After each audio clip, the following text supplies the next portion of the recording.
Welcome to episode 1 of Hustle Honey. Misty and I are super excited about doing this podcast. And for the first couple of episodes, we're just going to do like an introduction of each other.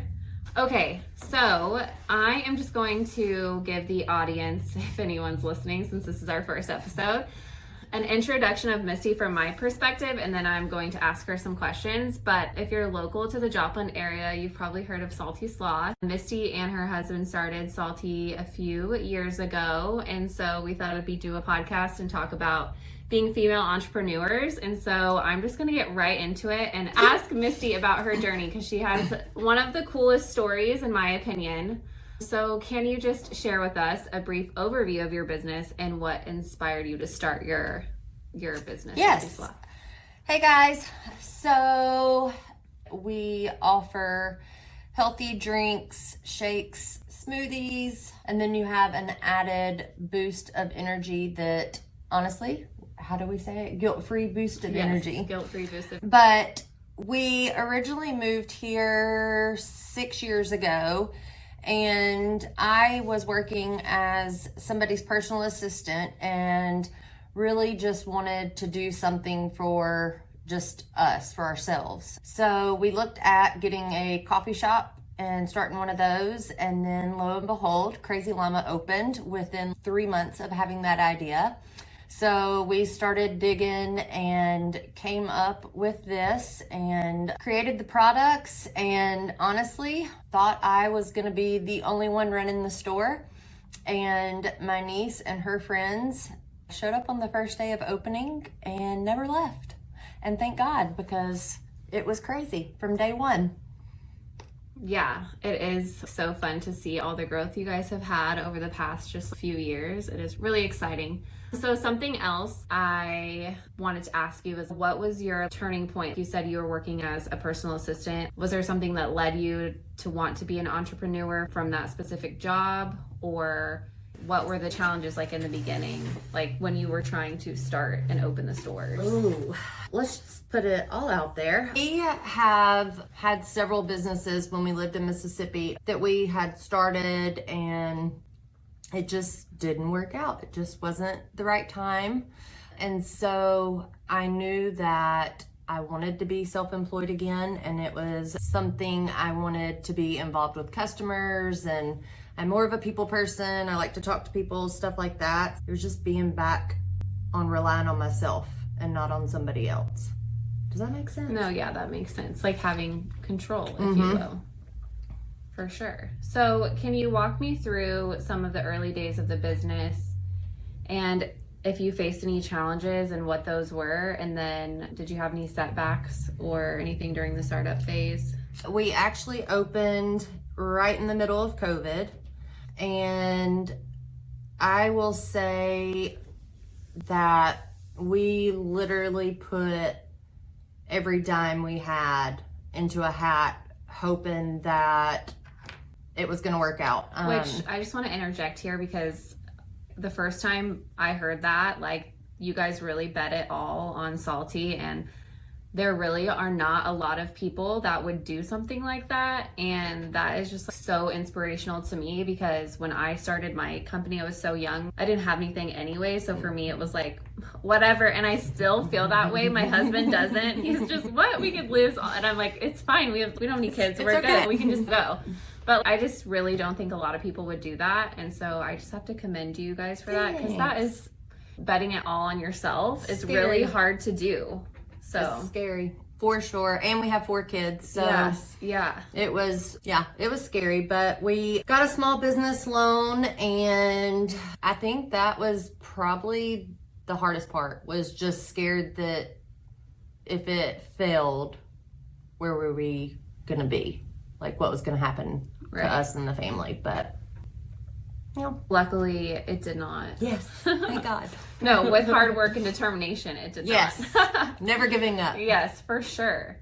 Okay, can you share any specific moment during this process that has tested your resilience or your determination for your business? I really don't know. I feel like Rogers. Oh, yeah. Oh, yeah. Okay. Maybe Like- that.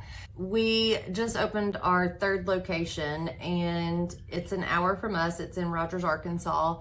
We bought the property, 2.5 years ago? I think so. And we were hoping to have it open within 6 to 7 months. We just opened Yeah. 2.5 years later. That was a very good test of patience. Yes. For sure. It was a rough one, but we got through it, and it's doing great. Yeah. And what I think sometimes people don't understand is like when you're making these business plans and you're trying to open these businesses, every day that you're not open or you cannot be open is just so stressful, because you might think that it's not open, it's not costing them any money, but it's the like exact opposite. And then every day you're not open, you can't make money, which is, you know, it's just a stressful time. And I feel like you guys had to jump through a lot of hoops, and you showed, in my opinion, extreme determination during that period. We were not giving up. Yes. Okay, on the flip side, what is a highlight of a success story that stands out to you in your journey since opening SalTea? My husband was in law enforcement for over a decade. When we first started, this was just going to be something for me to do, and it has ended up being something for both of us to do.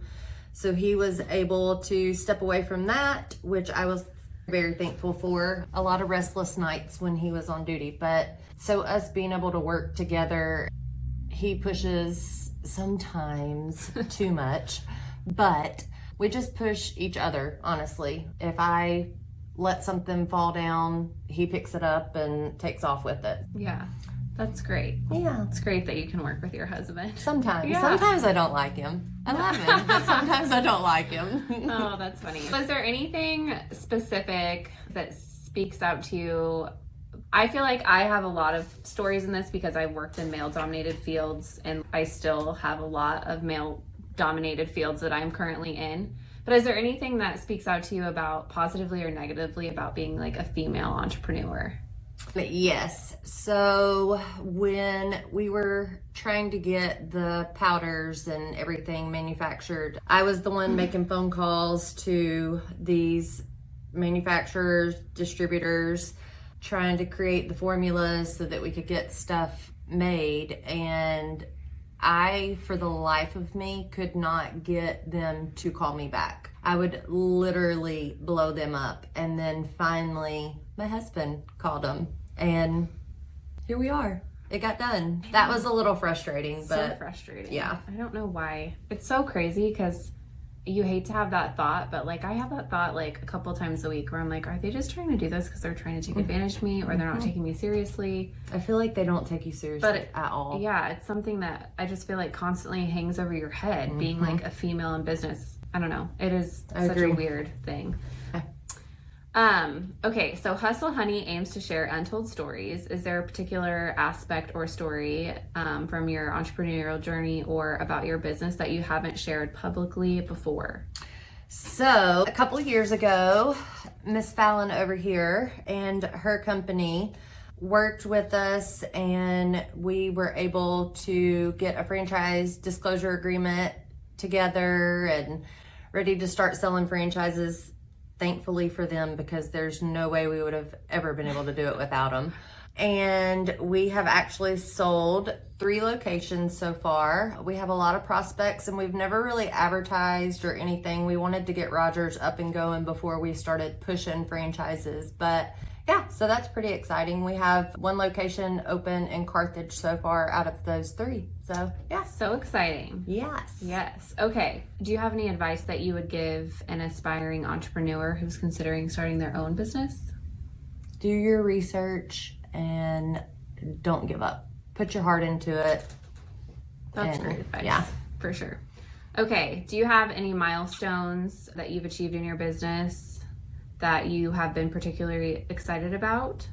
Franchising. That's been a really big one. It honestly still feels so surreal. Yeah, that is huge.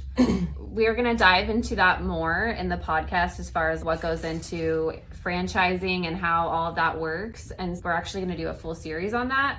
and it takes a lot of work. And it's very interesting, not only on Brad and Misty's side as selling the franchises, but I also feel like the people trying to buy and open franchises, it's not as cut and dry and black and white as you may envision. It is pretty wild out there. It's crazy. It's wild out there. Okay.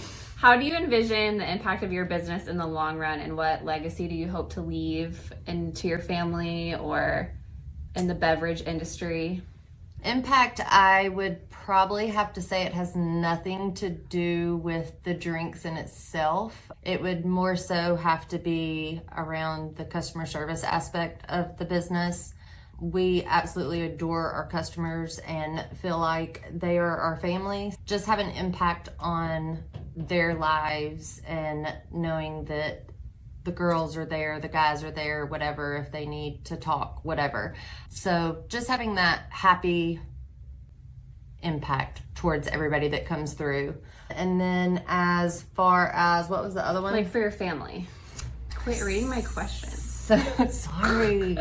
As far as my family goes, I don't know. When we started this, it was originally just something for me. And so it never, I never envisioned it to be something that I would be able to give to the kids or whatever, but they've all worked at the store. They're sadly leaving us now because now they've started their own businesses. But I think the biggest thing is building an empire at this point. I want to make sure that my kids know, no matter what, if you keep pushing forward, something positive will come out of it.